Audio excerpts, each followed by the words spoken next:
오늘은 요한계시록 세 번째 시간입니다. 은혜와 평강의 하나님. 이런 제목으로 하나님 말씀의 은혜를 함께 나누도록 하겠습니다. 흔히들 요한계시록을 접하면서 갖게 되어지는 그런 오해 가운데 하나가 이런 것이 있습니다. 요한계시록은 마지막 때에 관한 말씀을 통해서 믿는 자들에게 공포심을 가져다 주고 똑바로 믿지 않으면 지옥불에 던져질 수 있다고 하는 긴장감을 불러일으키기 위해 쓰여진 책이다. 혹시 여러분들도 그렇게 생각하고 계십니까? 여러분, 우리는 물론 인생을 살아가면서 항상 영적으로 깨어 있어야 되겠지요. 시대를 분별하면서 경건하고 거룩한 삶을 살아가기 위해서 애써야 하는 것입니다. 그렇지만요, 우리가 지금 살펴보고 있는 이 요한계시록의 1차 목적은 바로 그와 같이 우리의 마음 가운데 공포심을 조장하고 긴장감을 주려고 하는 것이 결코 아닙니다. 이 서신의 1차 목적은요, 본격적인 핍박의 시대로 접어든 이 시대에 있는 그 그리스도인들을 향하여서 그리스도인으로서 어떠한 고난과 핍박과 고통의 시간이 있을지라도 결코 그 믿음을 잃어버리지 말며 마지막 때에 현혹하는 그 어떤 비진리에도 현혹되지 말고 마지막까지 그리스도인으로서 하나님 앞에서 믿음을 가지고 용기를 가지고 품격을 잃지 말기를 권면하고 격려하고 있는 책이라고 할 수가 있는 것입니다. 그래서요, 우리가 오늘 읽었습니다만 오늘 본문에서 요한은 이렇게 말씀하고 있습니다. 은혜와 평강이 너희에게 있기를 원하노라. 오늘 요한은 결코 공포와 긴장감을 갖기를 원한다라고 말하지 않았고요, 은혜와 평강을 얻기를 원한다, 이렇게 말하고 있는 것이죠. 여러분, 하나님은요, 그와 같이 우리가 평강을 누리기를 간절히 원하고 있습니다. 그런데 그 평강은 어디서 얻을 수가 있을까요? 그 평강은요, 오직 하나님이 주시는 은혜 아래에서만 얻을 수가 있는 것입니다. 여러분, 한번 생각해 보십시오.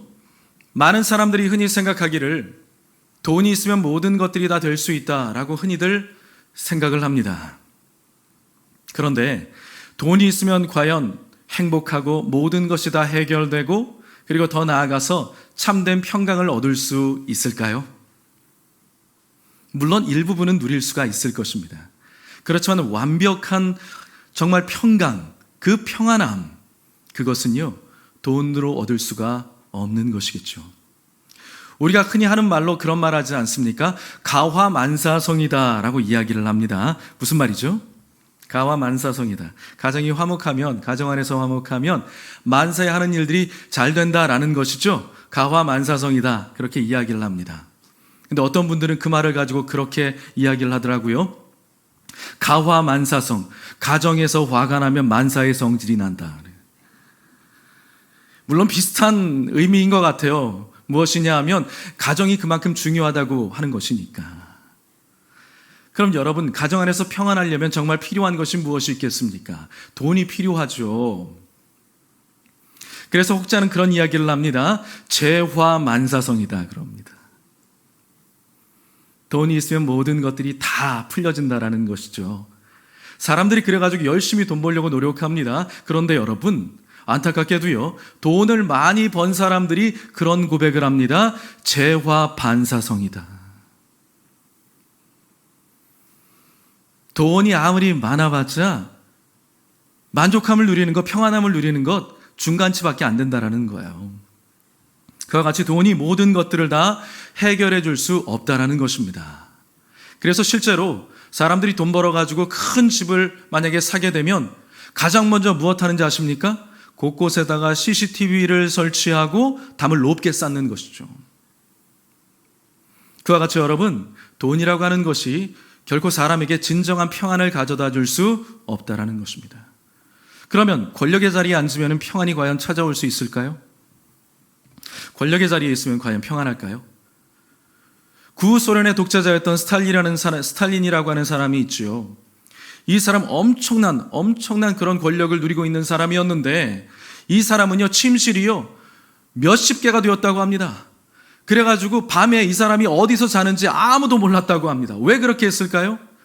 권력을 차지하고 있지만 너무나 불안했던 거예요. 언제 죽을 줄 모른다고 하는 불안함감이 그렇게 있었다는 것입니다.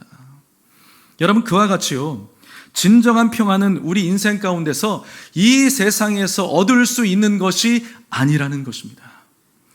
진정한 평화는요, 하늘로부터 임해야 되는 것입니다. 우리가 아까 찬양했죠? 평화로다. 어디서부터 내려온다고요? 하늘 위에서 내려오네. 안 올라갈 것 같은데? 이렇다니까. 준비하고 해야 되는데 갑자기 하려니까. 평화가 하늘로부터 내려온다 라고 말씀을 하고 있죠. 그와 같이 여러분, 하나님께서 부어주시는 은혜로 말미암은 그 평안함이 우리에게 임해야 된다라는 것입니다. 그래서 오늘 요한은요, 지금 이 핍박의 시대를 살아가고 있는 이 성도들을 향해서 바로 그 은혜로 말미암은 하늘의 평강, 하나님의 은혜로 말미암은 하늘에서부터 부어지는 하나님의 평강을 이 핍박의 시대를 살아가고 있는 이 많은 그리스도인들에게, 특별히 지정하에서 이야기하고 있는 대표성을 가지고 있는 7개의 교회의 성도들을 향해서, 그들을 향해서 하나님의 평강이 임하기를 원한다고 이야기하고 있는 것입니다. 그리고요, 그 평강의 근원이 어디에 있는가? 바로 삼위일체 되신 하나님께 있음을 분명하게 가르쳐주고 있는 것입니다. 그래서 오늘 본문 굉장히 짧은 부분이긴 합니다만 삼위일체 하나님에 대한 부분들이 등장하고 있는 것을 볼 수가 있습니다. 그래서 먼저 첫 번째로 요한은요, 성부 하나님에 대해서 말씀하고 있습니다. 오늘 본문 4절 하반절에 이렇게 기록하고 있습니다. 이제도 계시고 전에도 계셨고 장차 오실 이렇게 말씀을 하고 있습니다. 여러분, 이 말씀은 다름 아닌 성부 하나님을 가리키고 있는 것입니다. 이제도 계시고 전에도 계셨고 장차 오실 분, 다름 아닌 성부 하나님을 가르치고 있는 것인데요. 왜냐하면 이 문장 가운데 쓰여진 헬라어 표현이 있습니다. 그 표현이 어떤 표현이냐 하면, 조금 어려울 수는 있겠지만 잘 한번 들어봐 주십시오. 헬라어 표현이 있는데 에고 에이미라고 하는 표현입니다. 이 에고 에이미는요, 영어로 봤을 때는 I am 이라는 말이고요, 한국말로 번역하면 나는 무엇이다 라는 뜻입니다. 그런데 성경에 보면 이 에고 에이미, 나는 무엇이다 라고 하는 표현이 가장 먼저 등장하는 곳이 어디인가 하면 바로 출애굽기 3장의 말씀에 등장을 합니다. 출애굽기 3장을 보면 여러분들이 너무나 잘 아시는 모세가 떨기나무 불꽃 가운데 임하신 하나님을 만나는 장면이 등장을 하고 있습니다. 바로 그때 모세는 하나님께 당신의 이름이 무엇입니까? 라고 여쭈어 봅니다. 그때 하나님께서 모세에게 가르쳐 주시기를 나는 스스로 있는 자다 이렇게 말씀을 해주고 있습니다. 나는 스스로 있다. 이 원어로 히브리어로 되어 있는데요, 에흐예 아슈에르 에흐예 라고 이렇게 기록되어 있습니다. 에흐예 아슈에르 에흐예, 나는 스스로 있는 자다. 그 에흐예 아슈에르 에흐예에서 나온 말이 있죠. 우리가 잘 부르는 말 야훼라는 말이 거기서 나왔습니다. 그 뜻이 무엇이냐면 나는 스스로 있는 자다, 나는 나다 라고 이야기를 하고 있는 것인데, 나는 나다, 스스로 있는 자다 라고 하는 그 표현이 지금 어디에 나오고 있습니까? 말씀드린 대로 오늘 본문 요한계시록 1장에 등장하고 있는 것입니다. 하나님이시라는 거예요. 출애굽기 3장 14절 말씀을 우리 큰 소리로 같이 한번 읽어보겠습니다. 하나님이 모세에게 이르시되 나는 스스로 있는 자이니라. 또 이르시되 이같이 이르기를 스스로 있는 자가 나를 너희에게 보내셨다 하라. 아멘. 여러분, 지금 모세가 하나님께 당신의 이름이 무엇입니까? 라고 이름을 좀 가르쳐 달라고 요청을 하고 있습니다. 왜냐하면 이 당시에 고대시대 사람들은 자기가 믿는 신의 이름을 부르면서 살았기 때문인 것이죠. 그런데 여러분, 잘 한번 생각해 보십시오. 잘 들어보세요. 사람이 그 신의 이름을 부른다는 것은요, 사람이 그 신의 이름을 부른다는 것은 그 신을 그 이름으로 한정 짓는다는 것입니다. 그 이름을 부를 때 저 신은 어떤 신이야 라고 하면서 그 신을 그 이름으로 한정 지어버리는 것입니다. 이게 무슨 말이냐 하면 이런 뜻이에요. 여러분들은 다 이름을 갖고 계시죠? 이름 없는 분 안 계시죠? 저도 이름을 가지고 있습니다. 저 이름 알고 계시죠? 잘 모르시는 분 계세요? 주보 보시면 나옵니다. 저도 이름을 가지고 있는데 예를 들어서 여러분들이 저의 이름을 떠올린다거나 혹은 저의 이름을 부르게 되어질 때 저에 대한 어떠한 이미지가 딱 떠오를 것입니다. 그렇죠? 바라기는 좋은 이미지가 떠올랐으면 좋겠습니다만, 그렇죠? 아무튼 중요한 것은 그 이름이 바로 그 사람이라는 거예요. 그렇죠? 지금 한번 딱 떠올려 보세요. 내가 딱 생각나는 사람, 제일 먼저 생각나는 사람, 한번 이름을 한번 떠올려 보세요. 그러면 그 사람 어떤 사람 딱 나오죠. 그 이름이 바로 그 사람을 말해줄 수 있는 것입니다. 그러니까 그 이름을 부르는 동시에 그 사람의 이미지를 내 생각의 틀 안에다가 집어넣는 겁니다. 말하자면 내 생각의 틀을 가지고 그 사람을 한정 짓게 된다라는 거예요. 그래서 여러분, 사람들이요, 내가 믿는 신의 이름을 정해가지고 부른다는 것은 어떤 의미를 가지고 있는 것일까요? 내가 그 신을 정말 사랑하기 때문에, 내가 그 신에게 정말 경배하고 순종하기 위해서, 정말 믿음의 대상이기 때문에 내가 믿고 따르기 위해서 신의 이름을 부른다? 그거 아니라는 것입니다. 왜 신의 이름을 부르는 것일까요? 내가 그 신의 이름을 붙였잖아요. 그렇죠? 그렇게 한다는 것은 무엇이냐 하면 내가 너에게 이름을 주었기 때문에 너에게 나의 소유권을 요구한다라는 거예요. 그 신의 이름을 갖다 붙이면서 소유권을 주장하고 싶어 한다는 것입니다. 그래서요, 그 신을 내가 가지고 있는 생각과 욕망과 이해관계의 틀 안에다가 집어넣고 그 신을 내 마음대로 조종하고 싶어 하는 겁니다. 그래서 사람들이 우상을 만드는 거예요. 그리고 그 신의 이름을 부르는 겁니다. 그래서 모세도요, 그 고대시대 사람들이 항상 했던 것처럼 당신의 이름이 무엇입니까? 내가 부르기 편리하게 가르쳐 주십시오. 내가 믿기 편리하게 가르쳐 주십시오. 내가 생각하기 편리하게 당신의 이름을 나에게 가르쳐 주세요. 이렇게 물어보는 거예요. 그런데 놀랍게도 하나님이 당신의 이름을 무엇이라고 말씀하셨어요? 나는 스스로 있는 자다. 쉽게 말하면 나는 나야. 나는 난데 이렇게 말씀을 하셨다는 거예요. 여러분 웃기지 않습니까? 어떤 사람하고 처음 만나가지고 통성명을 하는데 저는 양희성이라고 합니다. 당신의 이름은 무엇입니까? 나는 난데요. 지금 장난해? 그렇게 이야기하겠죠. 나는 나다.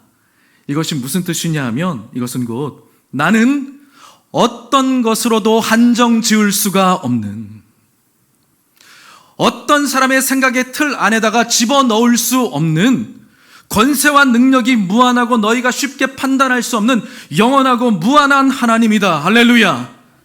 그것을 가르쳐주고 있는 것입니다. 여러분들이 믿는 하나님, 여러분들은 지금 어떤 하나님을 믿고 있는지 아십니까? 나의 생각으로, 나의 이성적으로, 나의 생각으로, 나의 이성적으로, 내가 판단하는 모든 능력으로, 나의 경험으로 쉽게 판단하고 헤아릴 수 없는 영원하고 무한하신 하나님을 믿고 있는 것입니다. 그 하나님이 바로 저와 여러분들에게 이 세상에서 얻을 수 없는 진정한 은혜와 평강을 우리에게 주시기를 원하시고 있는 것입니다. 또한 여기서 우리는요, 한 가지 더 주의 깊게 살펴봐야 될 것이 있습니다. 에고 에이미라고 했죠. 나는 나다. 현재형으로 쓰여졌어요. 현재형으로. 그러니까 예를 들어서 나는 나였어. 과거형으로. 아니면 나는 나일 거야. 이렇게 미래형으로 이렇게 쓰이지 않았다는 거예요. 나는 나다. 에고 에이미. I am who I am. 하나님은 영원한 I am이시다. 하나님은 영원한 현재를 살고 계신 분이다. 현재 나와 함께 하시고 나를 책임져 주시고 나를 인도하시고 나의 모든 것들을 알고 계시고 나를 관찰하시면서 나의 필요한 모든 것들을 공급해 주시는 공급자가 되신다. 할렐루야. 나는 영원한 IM이다. 지금 너희와 함께 있고 너희의 모든 상황들을 알고 있고 너희를 살피고 있는 나는 너와 함께하고 있는 자다. 그래서요, 오늘 본문에 표현할 때 이제도 계시고, 그렇죠? 이제도 계시고, 현재, 전에도 계셨고 장차 오실리라고 말씀하고 있습니다. 제일 먼저 등장하는 게 어떤 시제가 등장해요? 현재 시제가 등장을 하고 있는 것이죠. 여러분, 이것은요, 물론 하나님은 과거와 미래를 꿰뚫고 계신 하나님이시죠. 그런데 과거에 계신 그 하나님, 다스리시는 하나님, 계셨던 하나님, 미래를 책임져 주시는 그 하나님이 지금 어디에 계신다는 거예요? 현재 가운데 시퍼렇게 살아계시면서 역사해 주시면서 모든 것들을 주관하고 다스리시고 계신다라는 것입니다. 그리고 그 모든 것들 가운데 우리에게 필요한 것들을 공급해 주시고 위로하여 주시고 때로는 은혜를 부어 주셔서 평강을 주시는 하나님으로 역사하고 계신다라는 것이죠. 그리고 요한은 두 번째로요, 보혜사 성령님에 대해서 말씀을 하고 있습니다. 오늘 본문 4절 끝부분에 보면 이렇게 말씀합니다. 그의 보좌 앞에 있는 일곱 영이다, 이렇게 말씀하고 있습니다. 그의 보좌 앞에 있는 일곱 영, 여러분, 이것은요 무엇이냐면 완전하신 성령님과 그분의 사역을 말해주고 있는 것입니다. 완전하신 성령님과 그분의 사역, 그것을 보여주고 있는데요, 이사야서 11장 1절과 2절에는 이렇게 말씀합니다. 같이 한번 읽어보면 좋겠습니다. 같이요. 이새의 줄기에서 한 싹이 나며 그 뿌리에서 한 가지가 나서 결실할 것이요, 그의 위에 여호와의 영, 지혜와 총명의 영이요 모략과 재능의 영이요 지식과 여호와를 경외하는 영이 강림하시리니. 아멘. 여러분, 이 말씀은 메시아에 관한 예언입니다. 메시아에 관한 예언인데요, 그리고 그 메시아 위에 강림하실 성령님을 7가지 모습의 형태로, 완전하신 성령님의 모습을 7가지 측면에서 설명을 하고 있는 거예요. 지혜의 영이요, 모사의 영이요, 총명의 영이요, 재능의 영이요, 여호와라는 지식의 영이요, 여호와를 경외케 하는 영이요, 여호와의 영이다. 7가지잖아요. 그래서 이것을 이를테면 완전하신 성령님의 7중 사역이다라고 이야기를 하는 겁니다. 여러분, 기억나시는지 모르겠는데 신약 성경의 대표적인 계시의 책이 우리가 보고 있는 요한계시록이죠. 구약 성경의 대표적인 계시의 책 3가지를 제가 말씀드렸었어요. 무엇이었죠? 맞추는 분은 간식을 한 번 더 드리도록 하겠습니다. 간식을 걸었어요. 3가지가 있었습니다. 구약 성경의 대표적인 계시의 책 다니엘서, 에스겔서, 스가랴서가 있다 그랬죠. 그래서요, 이 3가지 책을 보게 되면, 다니엘, 에스겔, 스가랴를 보게 되면 요한계시록에 나오는 내용과 일맥상통하는 부분들이 참 많이 등장을 합니다. 이 성경은 그렇게 딱 꿰뚫고 있는 것이죠. 주제가 한 주제를 흘러가고 있는 거예요. 자, 그런데요, 이 스가랴서에 보게 되면 이러한 말씀들을 하고 있습니다. 자, 2군데 한번 읽어보겠습니다. 스가랴 4장 10절 말씀입니다. 시작. 작은 일의 날이라고 멸시하는 자가 누구냐? 사람들이 수룹바벨의 손에 다림줄이 있음을 보고 기뻐하리라. 이 7은 온 세상에 두루 다니는 여호와의 눈이라 하니라. 아멘. 여기 보니까 여호와의 7눈, 7이라는 완전 숫자가 등장하면서 여호와의 7눈이라고 하죠. 자, 스가랴서 4장 2절도 읽어보겠습니다. 그가 내게 묻되 내가 무엇을 보니냐? 내가 대답하되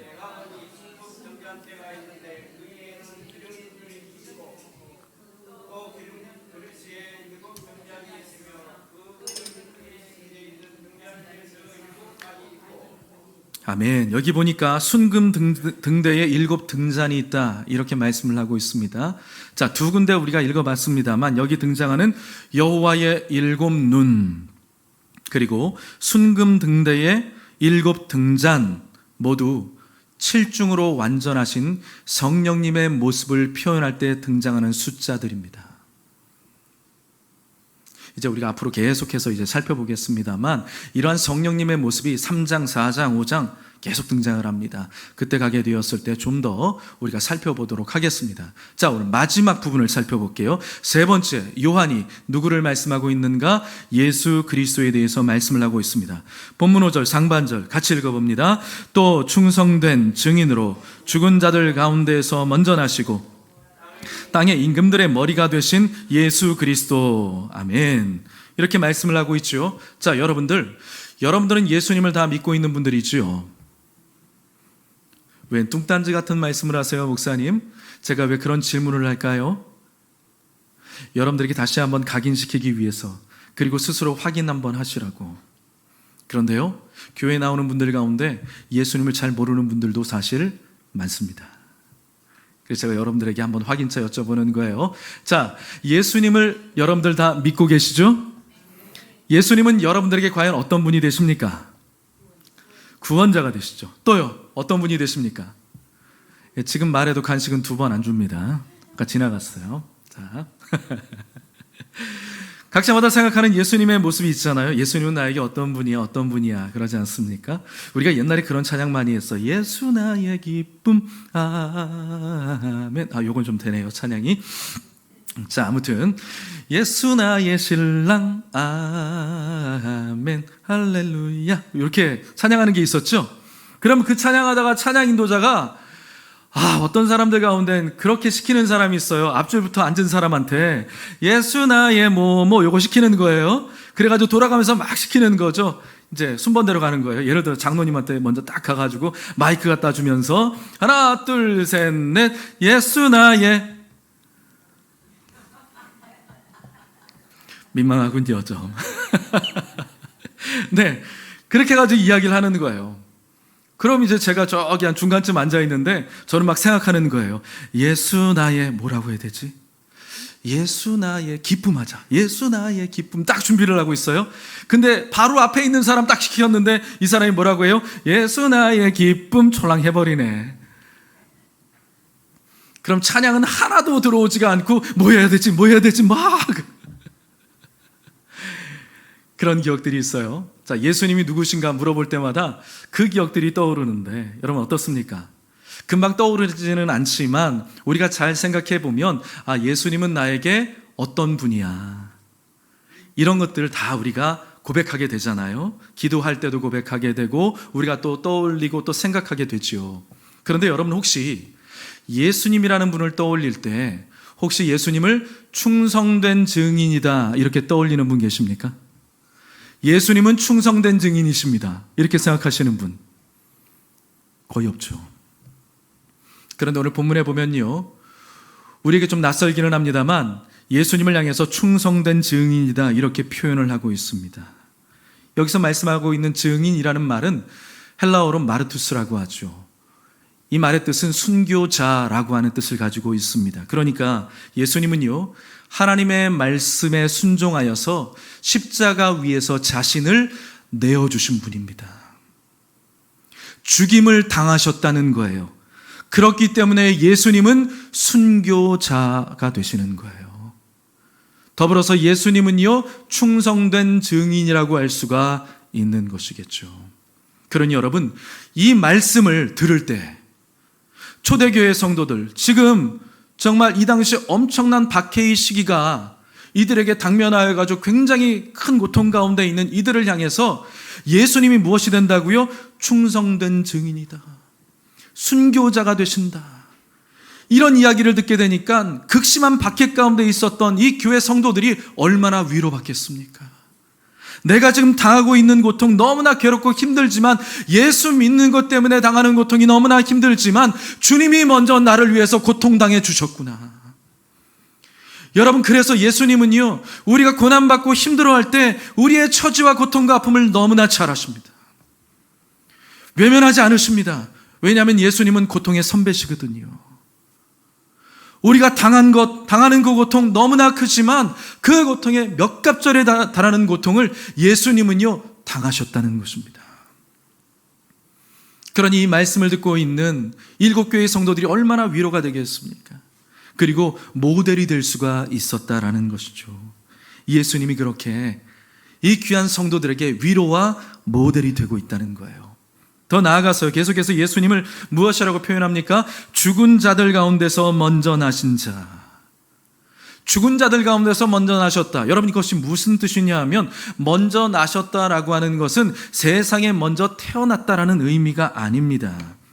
먼저 나셨다라고 하는 것은요, 이 말은 절대 주권자나 혹은 최고의 자리에 앉아있는 사람에게 사용되는 말이었습니다. 왕과 같은 사람, 절대 권력을 가진 사람한테 사용되는 말이 바로 이 말이었어요. 그러니까 이 뜻이 무엇이냐 하면, 모든 왕들보다 훨씬 더 높으신 분, 그리고 부활의 첫 열매가 되시는 분이 바로 예수 그리스도가 되신다. 그래서 자연스럽게 이어지는 이런 표현이 있죠. 예수님을 향해서 땅의 임금들의 머리가 되시는 분이다 라고 표현합니다. 그 당시에 엄청난 황제의 박해를 나오고 있는 이 성도들이, 그 황제가 얼마나 무서웠겠습니까? 얼마나 벌벌 떨었겠습니까? 그렇죠. 온 로마가 다스리는 전역 가운데 황제 숭배하지 않으면 직결 처분받을 수 있는 어마무시한 그런 법령이 시행되고 있는 상황 가운데 있는 이 예수 믿는 자들이 얼마나 두려워 벌벌 떨었겠어요. 황제 이름만 들어도 아마 마음이 그냥 간담이 서늘했을 거예요. 그런데 지금 무엇을 강조하고 있죠? 그 황제가 어마무시한 사람 같지만, 엄청난 권력을 구가하고 있는 사람 같지만, 그 사람보다 훨씬 뛰어난 왕이 계신다. 그분이 누구십니까? 모든 왕들 가운데 머리가 되시는 예수 그리스도다. 할렐루야. 그러니 그 왕들을 두려워하지 말라.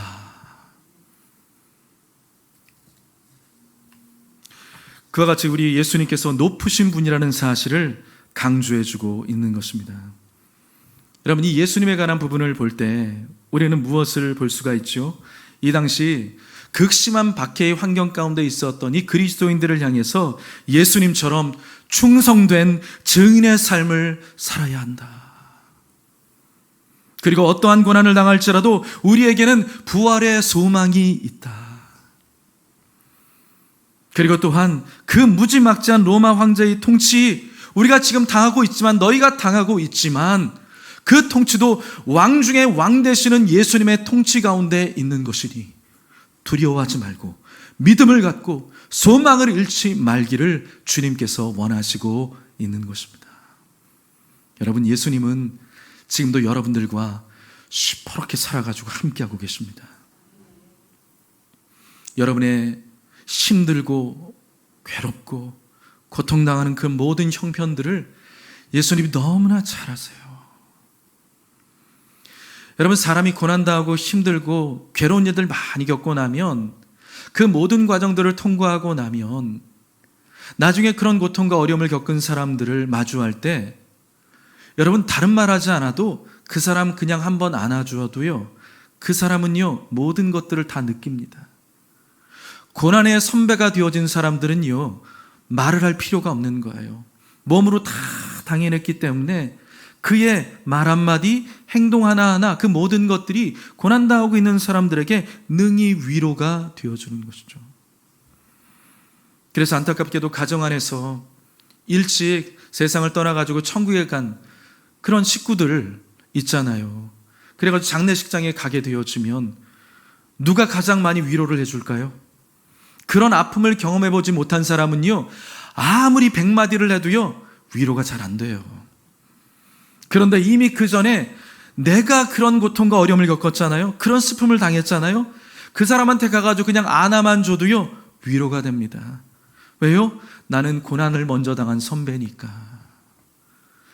여러분, 예수님이 여러분들에게 오셔서 여러분들을 안아주시기를 원하십니다. 여러분들을 강하게 붙잡아 주시기를 원하십니다. 예수님이 주시는 위로와 능력을 여러분들 힘입어 받게 되시기를 주님의 이름으로 축복합니다. 여러분들의 심령을 예수님 너무 잘 아세요. 여러분들이 무엇 때문에 걱정하고 염려하고 근심하고 두려워하고 낙심하고 낭망하는지 예수님 너무나 잘 아세요. 그래서요, 가까이 오셔서 여러분들의 마음을 쓰다듬어 주기를 원하세요. 안아주기를 원하세요. 여러분들을 붙들어 주기를 원하시고 있습니다. 살아계셔서요. 요한계시록 1장에서 그와 같이 삼위일체 하나님의 모습을 우리는 볼 수 있게 되는 것이죠. 자, 오늘 말씀을 정리해 보도록 하겠습니다. 성경의 시작인 창세기 1장을 보게 되면 삼위일체 하나님께서 창조의 모든 일들을 해 나아가시는 것을 우리는 볼 수 있습니다. 창세기 1장에서 성경이 시작되는 바로 그 부분에서 삼위일체 하나님의 등장을 우리에게 보여주고 있는데, 오늘 본문을 보니까 이제 종말의 완성을 알리는 요한계시록 1장에서 삼위일체 하나님의 모습을 우리에게 또한 보여주고 있는 것입니다. 여러분, 이것이 우리에게 무엇을 말해주는 걸까요? 여러분, 이것은 곧 역사의 시작과 끝이 완전하신 하나님의 계획과 뜻 가운데 달려있다. 역사의 모든 것들이 다 하나님의 주관하시는 계획과 뜻 가운데 달려있다는 것입니다. 그리고 더 나아가서 그 역사의 모든 것들을 주관하시는 하나님께서 저와 여러분의 인생의 처음과 끝, 처음과 마지막까지 함께 하시면서 끝까지 우리를 돌보아 주시고 책임져 주신다는 것을 우리에게 가르쳐주고 있는 것입니다. 여러분, 살아계신 하나님께서 저와 여러분들을 끝까지 책임져 주십니다. 그러니 사랑하는 성도 여러분, 하나님께서 한결같이 우리와 함께 하시는 것처럼 여러분과 저도요, 끝까지 처음에 믿었던 그 믿음을 잃어버리지 마시기를 주님의 이름으로 축복합니다.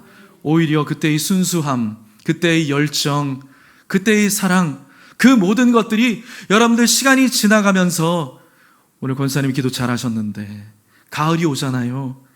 가을에 오곡백과가 무르익어 가는 것처럼 시간의 흐름 가운데 우리가 가지고 있었던, 처음에 믿었던 그 순수함과 열정과 그 사랑이, 주님을 향한 그 사랑이 퇴색되는 것이 아니라 무르익어 감으로 말미암아 정말 성숙한 그리스도인들이 되시기를 축복합니다.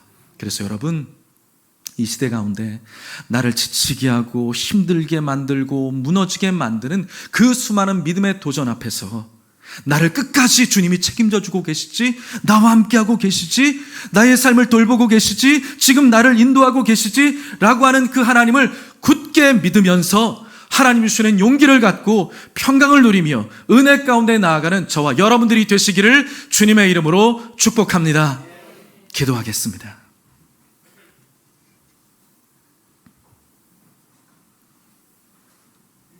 오늘도 살아계셔서 우리와 함께 하시는 이 시간, 우리와 함께하고 계시는 거룩하신 하나님 아버지, 감사하고 찬양합니다.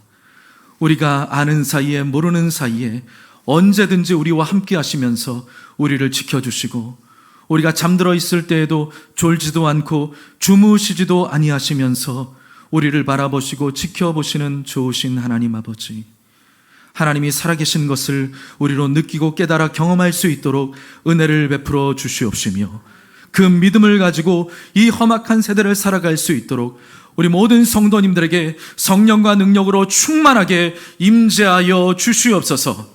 마음의 모든 무거운 짐들을 다 주님 앞에 내려놓게 하여 주시고, 하늘로부터 부어지는, 하나님이 부어주시는 그 은혜 가운데 부어지는 평강을 누리는 우리 모두가 될 수 있도록 하나님 아버지 함께하여 주시옵소서. 좋으신 아버지 하나님, 힘들고 괴롭고 어려운 상황 가운데 직면하였지만 믿음을 갖고 부딪히며 나아가는 성도님들이 있습니다. 하나님 아버지, 믿음 주옵소서. 낙심하지 않게 하여 주시옵소서. 영원한 현재가 되시는 하나님께서 우리 성도님들을 돌보아 주시고 지켜주시고 친밀하게 함께하여 주시는 것을 느끼며 나아가는 복된 아버지 인생 될 수 있도록 하나님께서 돌보아 주시옵소서. 예수님의 이름으로 간절히 축복하고 기도하옵나이다. 아멘. 우리 시간에 함께 찬양하면서 또 함께 기도하는 시간 갖도록 할 텐데요, 들으신 말씀을 생각해 가시면서 여러분들 가지고 있는 기도의 제목들 있으실 텐데 그것 위해서 기도해 주시고, 교회를 위해서 또 생각나시는 분들을 위해서 우리 함께 찬양하고 기도하도록 하겠습니다.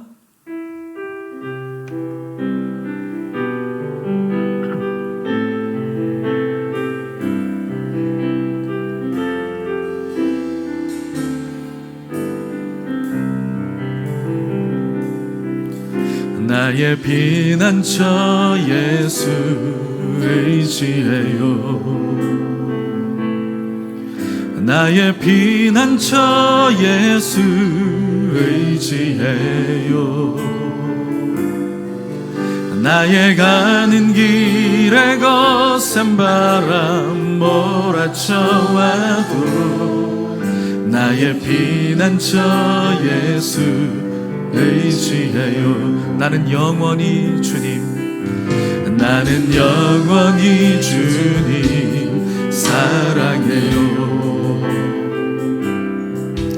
나는 영원히 주님 사랑해요. 세상 어떤 것도 나의 사랑 끊을 수 없네. 나는 영원히 주님 사랑해요. 아바 아버지, 아바 아버지, 나를 사랑하시니 나의 모든 것 주께 드려요. 아바 아버지, 내가 여기 있으니 주님 영광 위하여 써주세요. 처음부터 한 번 더 찬양합니다. 나의 피난처 예수 의지해요. 나의 피난처 예수 의지해요. 나의 가는 길에 거센 바람 몰아쳐와도 나의 피난처 예수 의지해. 나는 영원히 주님, 나는 영원히 주님 사랑해요. 나는 영원히 주님 사랑해요. 세상 어떤 것도 나의 사랑 끊을 수 없네.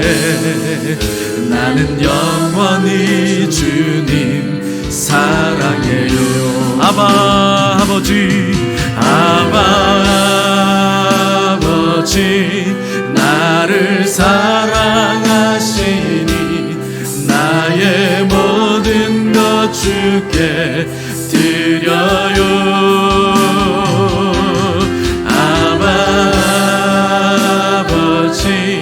내가 여기 있으니 주님 영광 위하여 써주세요. 아바 아버지, 아바 아버지, 나를 사랑하시니 나의 모든 것 주께 드려요.